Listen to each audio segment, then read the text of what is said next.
I was talking to my husband this morning and I said, I'm not sure what to post, but I was kind of thinking it might be fun to read a book today, but I can't figure out what book to read. And my husband said, well, why don't you read your book? And at first I said, what are you talking about? And then I remembered 2 years ago, my mom and I wrote a book together. So I could read this because I'm sure I have my mom's permission on it. It's called The Flyaway Kite. She did the illustrations and I wrote the story. You ready? Way out in the country, in the middle of a spruce forest, at the end of a red dirt lane, stood a comfortable old farmhouse where lived a boy named Ben. Ben's house was far away from others, and there were no other children to play with. He spent a lot of time alone, but he was never bored. He could spend a whole day climbing trees.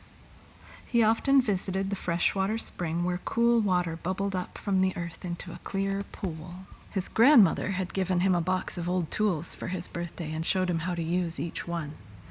Ben loved his wooden workbench. It was where he built his ideas. He built a birdhouse with many perches so that no bird would ever feel alone. He built a musical instrument out of wires and bottles that would play songs when the wind blew. Sometimes he built things that only the creatures understood. One rainy day, he made a kite. He built it with paper, sticks, glue, and string. The design was really quite simple. When he was finished, he carefully wrote his name and address in tiny letters along the edge of the kite. Ben's kite sat in the corner of his bedroom for a long time. He was waiting until the wind was just right. The perfect flying day arrived at last. Ben went out to the field where the kite would not get tangled in tall trees. Clouds rolled across the sky, and butterflies danced around his knees. With the wind at his back, Ben gave a firm tug on the line. The kite rushed up, up, up. It soared and swooped, floated and fluttered higher and higher until the string broke.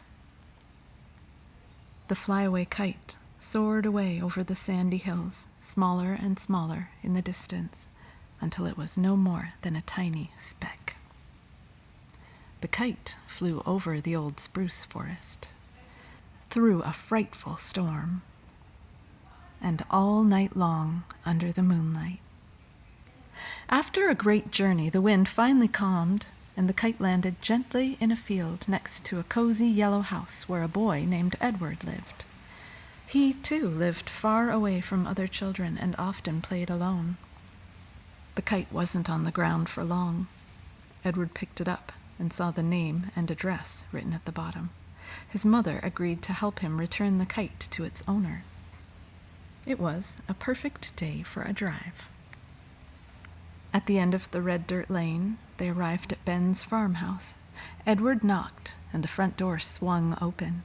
When Ben saw his lost kite, he laughed with delight. He invited Edward to stay a while, and they spent the afternoon building a new kite together. They spent many happy afternoons together. Thanks to a broken string and a flyaway kite, two lonely boys way out in the country are lonely no more. They became the best of friends. The end.